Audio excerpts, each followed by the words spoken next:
Hello all. Wednesday evening mini vlog 5:30 అప్పుడు బయటికెళ్ళాను. కాస్త work ఉందని. ఇంటికొచ్చే లోపల 7:30 అయిపోయింది. పిల్లలైతే 7:30 లోపల భోంచేసే అలవాటుంది ఇంట్లో. సో, దానికే పిల్లలకి ఈజీగా త్వరగా అయిపోయేది ఏదని ఆలోచిస్తుంటే బొరుగులొగ్గాని గుర్తొచ్చింది. సో, చేసేసాను. మా వాడికి బొరుగులొగ్గాని అంటే కాస్త ఇష్టం లేదు.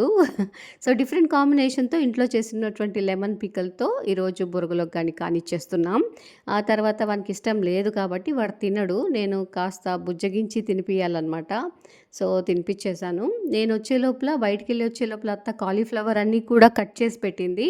సో, మార్నింగ్ కాస్త టైం ఉండదు కాబట్టి ఆల్మోస్ట్ నైటే ప్రిపేర్ చేసి పెట్టేసుకుంటాం. అత్త కట్ చేసి పెట్టింది కాబట్టి కంటైనర్‌లోకేసి దాన్ని ఫ్రిడ్జ్‌లో పెట్టేసాను. ఇంకొక వైపు నైట్ అయింది కదా! ఇంక పడుకోవడమే కాబట్టి కిచెన్ అంతా కూడా క్లీన్ చేసుకొని, ఎక్కడ సామాన్లన్నీ అక్కడ సర్దుకొని, సో, ఇంకా ముగిచ్చేసుకున్నాననమాట ఈ రోజుని. Thank you.